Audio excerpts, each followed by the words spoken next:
मित्रांनो, या व्हिडिओमध्ये आपण ॲल्युमिनियमचे त्याच्या धातुकापासून कसे निष्कर्षण केले जाते हे पाहणार आहोत. ॲल्युमिनियमचे मुख्य धातुक बॉक्साईट हे आहे.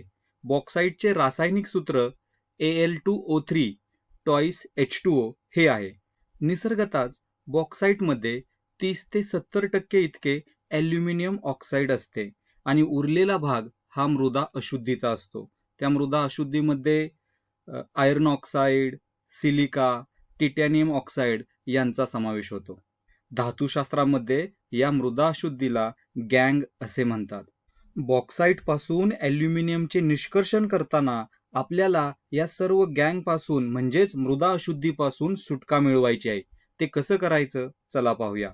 तर ॲल्युमिनियमचे निष्कर्षण करण्याच्या दोन पद्धती आहेत. एक बेअरची प्रक्रिया, दुसरी हॉलची प्रक्रिया. तर मुख्यत्वे बेअरच्या पद्धतीने किंवा हॉलच्या पद्धतीने अपक्षालन करून या मृदा अशुद्धी वेगळ्या करता येतात.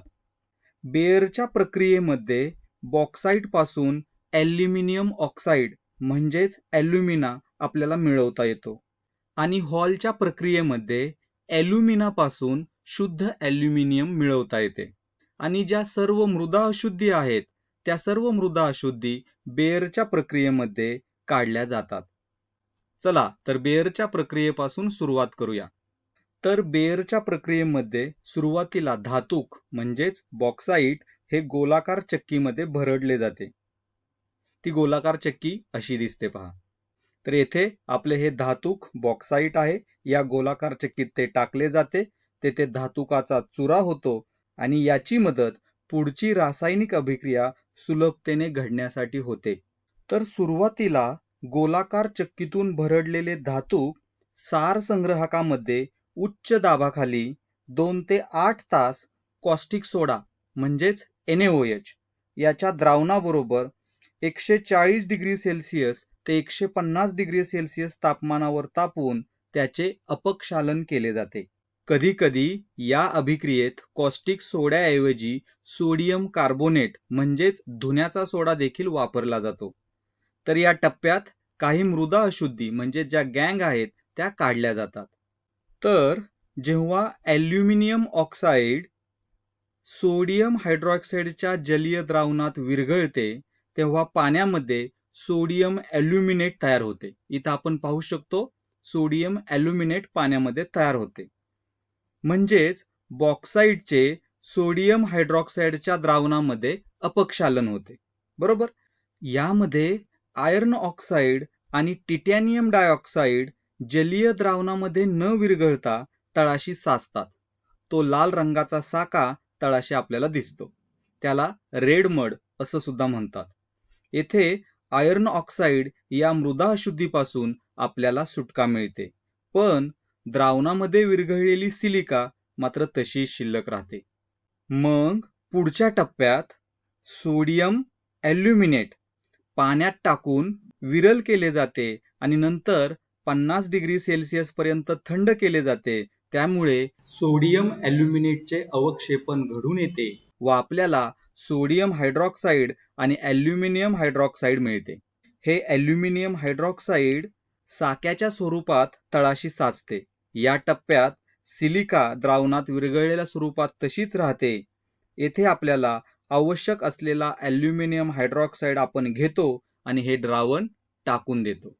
आता पुढं हे ॲल्युमिनियम हायड्रॉक्साईड 1000 डिग्री सेल्सिअस इतक्या उच्च तापमानापर्यंत गरम केलं जातं. त्यापासून आपल्याला पाण्याबरोबर ॲल्युमिनियम ऑक्साईड म्हणजेच ॲल्युमिना मिळतो. तर बॉक्साईट या धातुकापासून ॲल्युमिना मिळवण्याचे हे 3 टप्पे आहेत. आता आपण हॉलच्या पद्धतीची माहिती घेऊयात. तर हॉलची प्रक्रिया ही अतिशय साधी, सरळ आणि सोपी प्रक्रिया आहे. तर आता लक्षात घ्या, आपल्याकडे ॲल्युमिना आहे. तो बेअर्सच्या प्रक्रियेमधून आपल्याला मिळालेला आहे.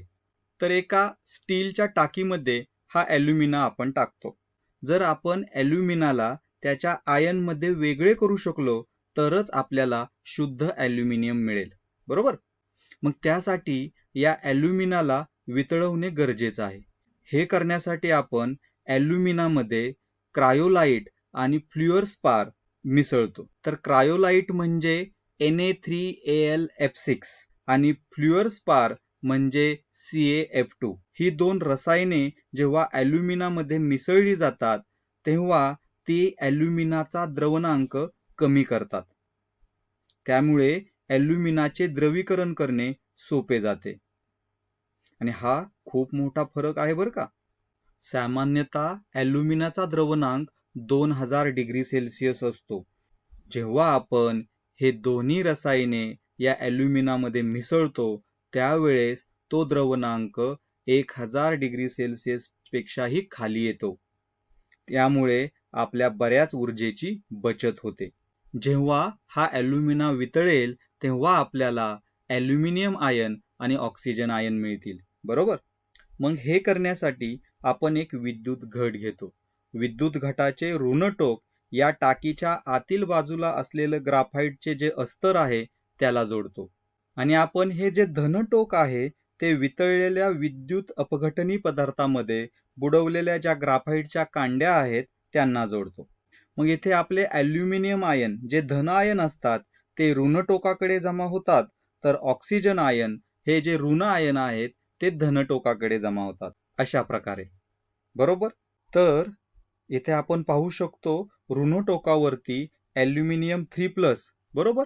आणि जे इलेक्ट्रॉन आहेत ते एकत्र येऊन आपल्याला द्रव स्वरूपामध्ये शुद्ध ॲल्युमिनियम मिळतो, बरोबर? त्या शुद्ध ॲल्युमिनियम द्रव स्वरूपातील शुद्ध ॲल्युमिनियमची घनता जास्त असल्यामुळे तो तळाशी साचतो.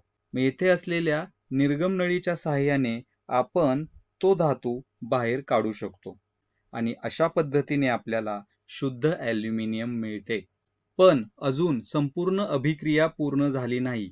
तर धनाग्रावरती ऋण ऑक्सिजन आयन आपल्याला 4 इलेक्ट्रॉनसह ऑक्सिजन वायू देतात. हे मुक्त झालेले इलेक्ट्रॉन परत धन टोकाकडे आकर्षित होतात आणि आपलं जे ऋणाग्र आहे म्हणजेच कॅथोड आहे तिथं क्षपन ही अभिक्रिया होते. तर धनाग्रावरती म्हणजेच ॲनोडवरती ऑक्सिडीकरण ही अभिक्रिया होते. चला तर थोडक्यात सारांश पाहूयात. तर ॲल्युमिनियमचे निष्कर्षण करण्याच्या आपण 2 प्रक्रिया पाहिल्या. एक बेअरची प्रक्रिया, दुसरी हॉलची प्रक्रिया. बेअरची प्रक्रिया ज्यामध्ये आपल्याला बॉक्साईट म्हणजेच ॲल्युमिनियमचे जे धातूक आहे त्याच्यापासून ॲल्युमिनियम ऑक्साईड म्हणजेच ॲल्युमिना मिळतो, बरोबर? पहिल्या टप्प्यात आपल्याला सोडियम ॲल्युमिनेट मिळाले, बरोबर? याच दरम्यान आपण आयर्न ऑक्साईड आणि टिटॅनियम डायऑक्साईड यासारख्या ज्या मृदा अशुद्धी आहेत त्या काढून टाकल्या. जेव्हा हा सोडियम ॲल्युमिनेट पाण्यात टाकून विरल केला जातो त्यावेळेस आपल्याला ॲल्युमिनियम हायड्रॉक्साईड मिळते आणि या प्रक्रियेमध्ये सिलिका ही जी मृदा अशुद्धी आहे ती काढून टाकली जाते आणि शेवटच्या टप्प्यात ॲल्युमिनियम हायड्रॉक्साईड पासून आपल्याला ॲल्युमिनियम ऑक्साईड म्हणजे ॲल्युमिना मिळतो. तर हॉलच्या प्रक्रियेमध्ये आपण विद्युत घटाचा व इतर रसायनांचा वापर करून ॲल्युमिनापासून शुद्ध ॲल्युमिनियम मिळवू शकतो. तर बेअरची प्रक्रिया ही एक रासायनिक अभिक्रिया आहे, तर हॉलची प्रक्रिया ही एक विद्युत रासायनिक अभिक्रिया आहे. या व्हिडिओसाठी इतकेच. इथेच थांबूया. धन्यवाद.